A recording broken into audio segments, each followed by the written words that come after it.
नमस्कार दोस्तों, स्वागत है आप सब लोगों का tech math by Ajay channel पर। आज की हमारी जो क्लास होगी वो आज की हमारी क्लास जो है वो कोशिका के इंट्रोडक्शन से है। तो कोशिका का जो हमारा इंट्रोडक्शन होगा वो हम आपको आज यहाँ कोशिका से संबंधित बातों को आज बताएंगे। बैक टू बैक जो वीडियोस हैं हमारी वो आपको मिलती रहेंगी, इसलिए आप चैनल पर लगातार बने रहिए। आइए हम सबसे पहले शुरुआत करते हैं कोशिका को लेकर के। देखिए, सबसे पहले कोशिका को समझ लीजिए, कोशिका है क्या।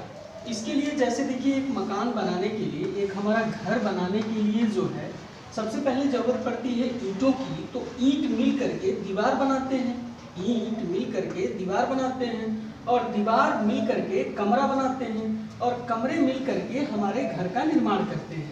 तो जैसे एक घर हमारा बना हुआ है, ये घर हमारा कैसे बना, तो ईंटों से। ईंटों ने मिल करके क्या बना दिया, दीवार, और दीवारों ने मिल करके क्या बना दिया, कमरा, और कमरे ने मिल करके क्या बना दिया, हमारा घर बना दिया। वैसे ही हमारे शरीर में जो हमारी कोशिकाएं होती हैं, ये कोशिकाएं हमारी मिल करके ऊतक का निर्माण करती हैं, और ये सब ऊतक मिल करके क्या बनाती हैं, अंग बनाती हैं। ऊतक जो है मिल करके अंग बनाती हैं, और अंग हमारे मिल करके क्या बनाते हैं, एक शरीर बनाते हैं।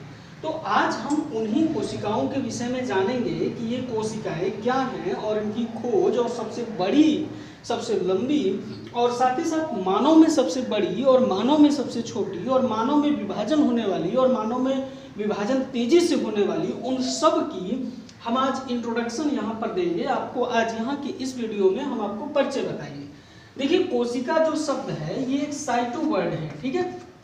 कोशिका जो शब्द है, ध्यान दीजिएगा, ये एक कोशिका का जो नाम आया वो साइटो से आया हुआ है। कोशिका का अध्ययन कहाँ किया जाता है, तो कोशिका का अध्ययन हमारा साइटोलॉजी में किया जाता है।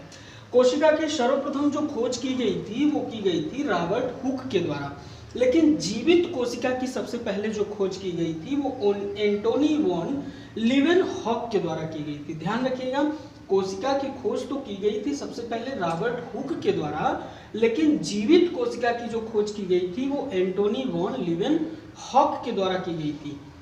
अब नेक्स्ट आते हैं, कोशिका का जो सिद्धांत दिया गया था वो कोशिका का सिद्धांत स्लाइडेन और स्वान, ये दो वैज्ञानिक थे, स्लाइडेन और स्वान, जिन्होंने सेल थियरी दिया था, यानी कोशिका का सिद्धांत दिया था। अब यहाँ पर हम बात कर लेते हैं कि सबसे छोटी कोशिका किस जीव की होती है। तो सबसे छोटी जो कोशिका होती है वो होती है माइकोप्लाज्मा की, ठीक है। सबसे जो छोटी कोशिका होती है वो होती है माइकोप्लाज्मा की, और सबसे जो बड़ी कोशिका होती है वो सबसे बड़ी कोशिका होती है हमारी शुतुरमुर्ग के अंडे की। तो सबसे बड़ी कोशिकाएं जो है वो है हमारे शुतुरमुर्ग के अंडे की। अब अगर हम बात करें कि मानव में सबसे छोटी कोशिका कौन सी होती है, तो मानव में सबसे छोटी कोशिका शुक्राणुओं की होती है, यानी कि स्पर्म की होती है। तो शुक्राणु की जो कोशिका होती है वो सबसे छोटी कोशिका है शुक्राणुओं की। ये देखी गई है कि शुक्राणुओं की सबसे छोटी कोशिकाएं जो होती है वो शुक्राणुओं की होती है मानव में। अब सबसे बड़ी जो कोशिका होती है वो सबसे बड़ी कोशिका हमारी ओवम की होती है। ओवम जो अंडाणु होते हैं फीमेल्स के, वो सबसे बड़े कोशिकाओं में गिने जाते हैं मनुष्यों में।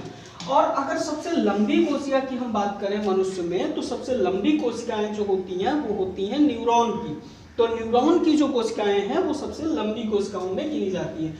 अब एक बात ये है कि सबसे तेजी से डिवाइड होने वाली कोशिकाएं कौन सी हैं, तो सबसे तेजी से डिवाइड होने वाली जो हमारे शरीर के अंदर जो कोशिकाएं हैं वो है हमारी हिपैटिक सेल, यानी कि हमारे लीवर की कोशिकाएं।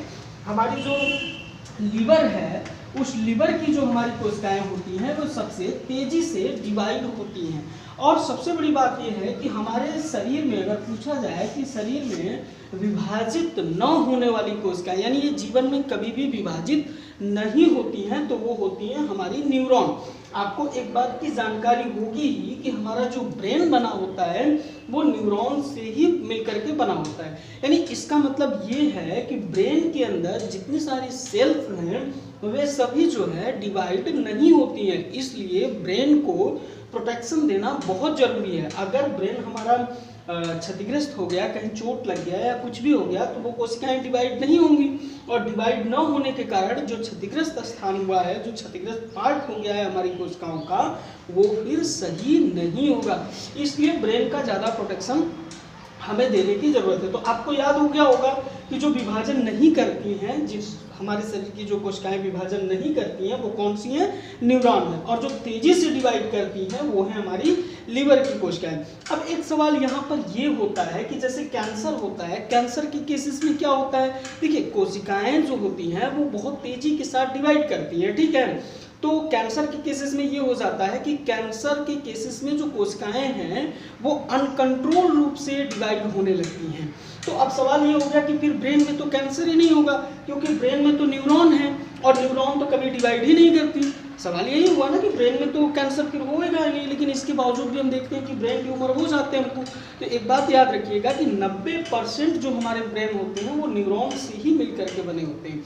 साथ ही 10% जो होता है वो गीलियल सेल है ना, एक्स्ट्रा सेल मैं बता रहा हूँ, गीलियल सेल होती है। ये गीलियल सेल हमारे ब्रेन में पाई जाती है, ठीक है। यही गीलियल सेल क्या हो जाती हैं? अनकंट्रोल हो जाती हैं, यानी अनकंट्रोल रूप से ये डिवाइड करने लगती हैं, तो उन्हीं में हो जाता है कैंसर। तो इस तरह से हमारे ब्रेन में हो जाते हैं कैंसर ना। तो आपने अभी तक ये देखा कि जो कोशिकाएं हैं वो हमारी क्या हैं, और कोशिकाओं का नेक्स्ट जो स्टेप है, नेक्स्ट हम अभी आपको बताने वाले हैं part of cell. Part of जो है सेल, तो ये पार्ट ऑफ सेल हम आपको तुरंत बता रहे हैं, तब तक आप इसका एक स्क्रीनशॉट लीजिए।